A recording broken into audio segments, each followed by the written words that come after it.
stated this: I think we control the controllables. Fever general manager Wnba Cox said, "You are start prepping for obviously the college season, for what's going on internationally, planning out our scouting." Now, it sounds like they are introducing a scouting department for overseas players. Now, from my understanding, they did not have an overseas scouting department.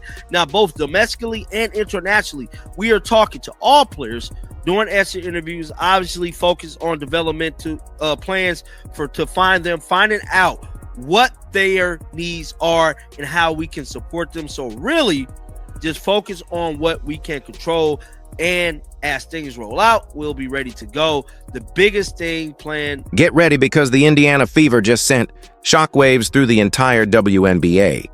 The franchise is preparing for a total roster transformation that could take them from mere playoff contenders to unstoppable title challengers. Wnba Cox, the Fever's forward-thinking general manager, has revealed an ambitious game plan for the 2026 season.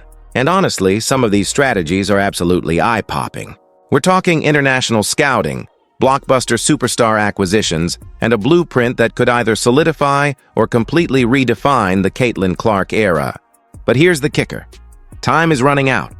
The CBA agreement is set to expire around Halloween, meaning in just about 2 weeks, everything could change overnight. And the most astonishing detail? The Fever currently have only 3 players officially under contract: Caitlin Clark, Aaliyah Boston, and Darius Dante. Everyone else is up in the air. So, when Wnba Cox began sharing her 2026 vision, Fever fans were glued to every single word, anticipation at an all-time high. The biggest storyline going into this offseason is going to be Caitlin Clark, Indiana Fever 2026 team. How is they going to build this team to be a super team?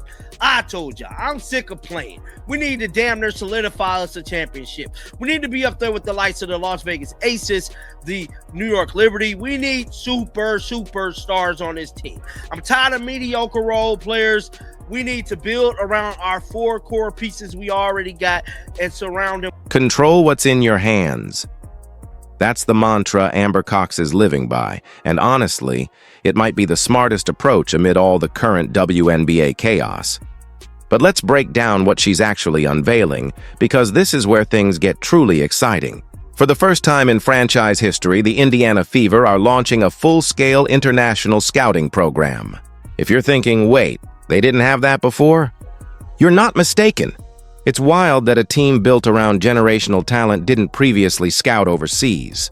That's like trying to win a championship with one hand tied behind your back. Here's the real kicker. The Fever aren't just looking at any international players. They're targeting Olympians, proven champions, and athletes who bring their own built-in fan bases. These are players loaded with experience, accolades, and a championship mindset, basically carrying their own Louis Vuitton luggage of success, ready to make an immediate impact. We need superstar players. This is the make or break year for the WNBA as a whole, but especially the make or break year for Caitlin Clark fandom. See, Caitlin Clark fandom was at an all-time high in 23 and 24. Certain things happens in the league that kind of derailed the Caitlin Clark hype. Well, basically derailed the Caitlin Clark effect. Hence, the WNBA pretty much letting players that saw her in year 1, that derailed it. In year 2, Stephanie White kind of taking her off the ball kind of derailed it. But more importantly, the damn WNBA referees hella derailed it. So right now, Caitlin Clark fandom is not what it used to be. Look at the jersey sales, ticket sales, and stuff like that. You can feel the tension rising. Fever fans are fed up with mediocrity. Just making the playoffs won't cut it anymore. The Caitlin Clark era demands full dominance, not half measures. But here's the hard truth no one wants to admit. The Caitlin Clark effect is showing signs of cooling off. It might be controversial to say, but the numbers don't lie. Jersey sales are slipping. Ticket demand isn't what it was in 2023 or 2024. And the initial hype from her rookie season has faded, thanks to questionable coaching decisions, referee controversies, and a supporting cast that simply wasn't built for championships. In year 1, Clark faced relentless physical play with minimal protection from officials. By year 2, Stephanie White limited her touches for extended stretches, leaving fans bewildered.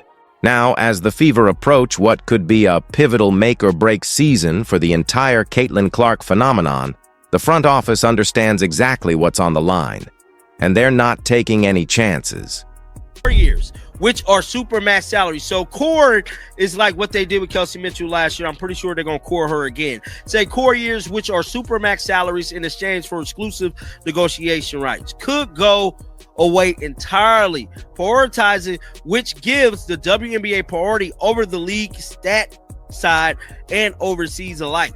Could become stricter or more lenient. The college draft rules could also be simplified, possibly allowing USA players to enter the WNBA without needing 4 years of college.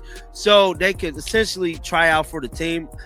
I never knew that. See, y'all, I'm new to this. So I didn't know that you need 4 years of college to even play in the W, which is crazy. Here's the hard truth.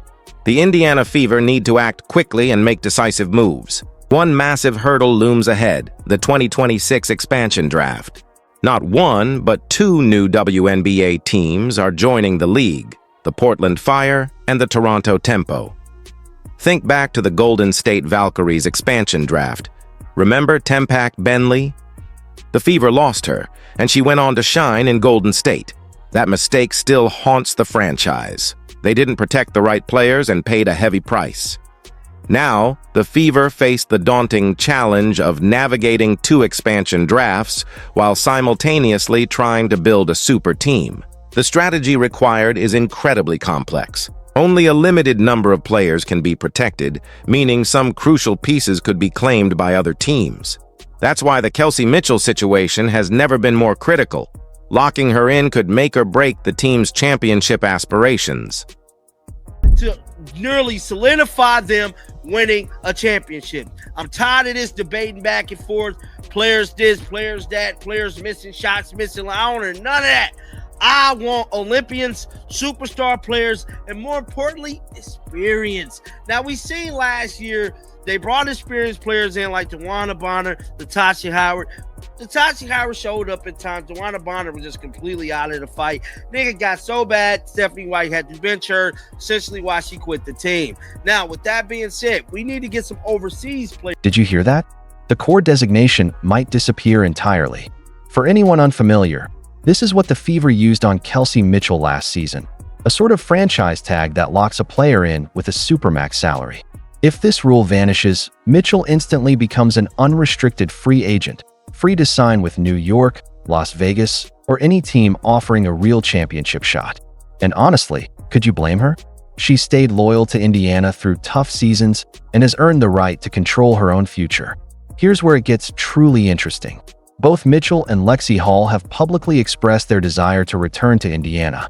Despite all the chaos and uncertainty, they still believe in the vision being built around Caitlin Clark. That kind of commitment and faith is exactly what championship teams are made of, but the Fever need to act fast and seize the moment. It's time to fully open the door to international recruits as well. No more moral victories. No more, we're building something special platitudes. The mentality must shift. It's time to dominate. Period. The roadmap is crystal clear. Just look at what Las Vegas accomplished. They built around Aya Wilson, surrounding her with seasoned veterans like Candace Parker and Chelsea Gray. Take New York as another example. They constructed a super team with Breanna Stewart, Sabrina Ionescu, and Jonquil Jones. These franchises didn't gamble on potential or gradual development. They went all in for immediate championships. The Fever already have their cornerstone in Caitlin Clark and a strong foundation with Aaliyah Boston. Now, it's time to add the finishing touches. This is where international scouting becomes absolutely critical. Some of the WNBA's elite players come from overseas, bringing unmatched basketball IQ and championship experience. Think of athletes like Breanna Stewart, Courtney Vandersloot, or Emma Meesman, players who know how to win at the highest level. As the Fever navigate the 2026 season, uncertainty is unavoidable. Almost every league veteran is a free agent, and the expansion draft looms with the Portland Fire and Toronto Tempo joining in 2026. Remember last year's misstep, losing Tempak Benley? That decision still stings. International talent can also be tricky. Emma Meesman arrived in New York with sky-high expectations, but was placed in a role that didn't leverage her strengths. The Fever cannot repeat that mistake. Any overseas acquisitions must be positioned to thrive. perfectly complementing Caitlin Clark's playmaking genius and maximizing the team's championship potential. Think about this. Caitlin Clark isn't just a scorer. She's one of the best passers in basketball today. She needs teammates who can shoot, cut, and make smart reads on the court. That's where international talent becomes a game changer. European basketball emphasizes fundamentals and team intelligence, meaning overseas players often fit perfectly into systems built around playmakers like Clark. This is why the Fever's new international scouting department is absolutely crucial. They need players who enhance Clark's style, not just big names that might disrupt team chemistry. Right now, the Fever only have 3 players officially under contract: Caitlin Clark, Aaliyah Boston, and Michaela Timey. Other key players, Lexi Hall, restricted free agent, and Sophie Cunningham, unrestricted, have expressed interest in returning, while Kelsey Mitchell, also an unrestricted free agent, is the top priority this offseason. Minutes ago, Chloe Peterson from Indy Star confirmed everything fans have been speculating. The Fever are planning aggressively, but they're essentially planning in the dark. The salary cap is uncertain, core designations might vanish. Expansion draft rules are unclear, and even draft eligibility could change. Currently, players must wait 4 years post-college, but a rule shift could flood the league with younger, more athletic talent after just 2 to 3 years. For now, the Fever must prepare for every scenario imaginable. They need Plan A, Plan B, and probably Plan C through Z.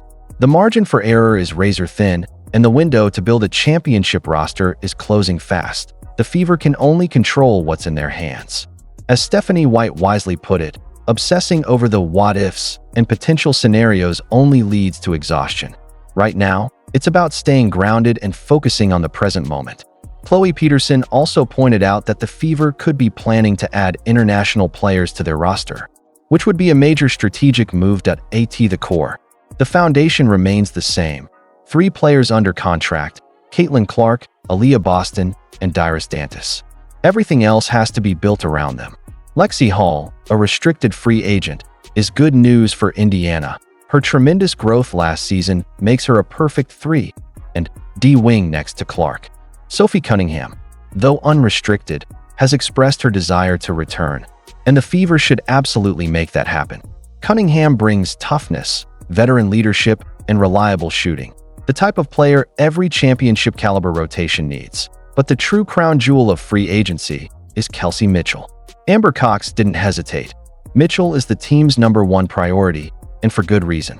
Averaging over 19 points per game last season, she's one of the league's most efficient scorers. Pair her with Clark in the backcourt, and you've got one of the WNBA's most lethal offensive duos. The big question, though, can the Fever afford to keep everyone they want while also adding the superstar pieces necessary to contend for a championship? Caitlin Clark has to step up and assert herself. Superstars aren't respected if they stay quiet. Look at LeBron or any elite athlete. They speak up, make their presence felt, and defend their place. Clark has had to put on a tough exterior, showing strength and intensity to protect her legacy.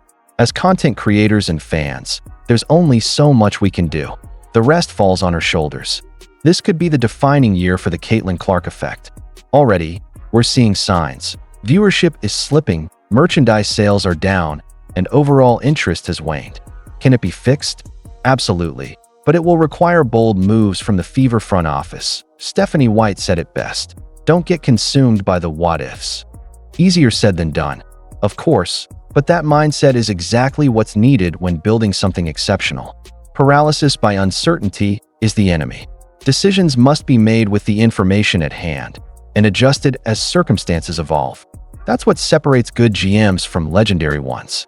Amber Cox is under a test few executives ever face, constructing a championship team amid unprecedented WNBA uncertainty. But here's the reason for optimism. She zeroed in on the right priorities: player development, international scouting, clear communication with current stars, and targeting the most impactful free. Those are the controllables Amber Cox can manage. But now let's imagine what a realistic 2026 roster could look like if everything clicks perfectly. Caitlin Clark needs to step into her full superstar potential, and the Fever must surround her with the supporting cast to make it happen. Picture this: starting five with Clark at point guard, Kelsey Mitchell at shooting guard, Lexi Hull at small forward, Aaliyah Boston at power forward, and a seasoned veteran at center, maybe someone like Stephanie Dawson or Jonquil Jones via trade. That's a lineup built to compete with anyone in the league. Off the bench, Sophie Cunningham provides instant offense and toughness, while Dyrus Dantes stretches the floor from the 4th spot. Add 2 or 3 international stars with championship experience, players like Otto and Derer or Maria Key from Spain, who can immediately contribute and elevate the team's IQ. Suddenly, you've got a 9 to 10 player rotation loaded with real talent, capable of winning 25 to 30 games in the regular season and making a deep playoff run. Here's the bottom line. The Indiana Fever are standing at a critical crossroads. Every decision this offseason will shape not just the franchise's future, but potentially the trajectory of Caitlin Clark's entire career. History has shown what happens when generational talents don't receive the support they deserve. They leave. LeBron left Cleveland. Kevin Durant walked from Oklahoma City. Anthony Davis forced his exit from New Orleans. The WNBA isn't immune to this reality. The Fever have the chance to get it right, but they must act decisively and build a team worthy of their superstar. If the Fever fail to build a true championship contender around Caitlin Clark, she may eventually look for opportunities elsewhere. But here's the silver lining. Everything we're hearing indicates the front office understands the stakes. The international scouting initiative is in motion, resigning key players is a priority, and there's a clear focus on experience, winning mentality, and building a team around Clark. These are all the right moves, but execution is what will truly matter. The CBA negotiations are expected to conclude around Halloween. The expansion draft is slated for December, and free agency will follow shortly after. By this time next year, we'll know whether the Fever successfully built a super team or missed their window. My prediction: if they lock in Kelsey Mitchell, bring back Lexi Hull and Sophie Cunningham, and add 2 high-level international stars, this roster will be a top 3 seed with the depth, talent, and championship-ready experience to compete at the highest level. But it all begins with the decisions being made right now in the front office. Amber Cox is focused on controlling the controllables, and honestly, that's all any of us can do. Drop a comment below. What moves do you want to see the Fever make this offseason? Who should they target internationally? And do you believe Caitlin Clark will finally win a championship in Indiana? Let's discuss that. If you've made it this far, hit that subscribe button. We'll be breaking down every single Fever move this offseason. This is the most pivotal stretch in franchise history, and we'll cover every detail as it unfolds. Stay locked in, stay focused, and let's hope the Fever front office delivers the super team fans have been waiting for.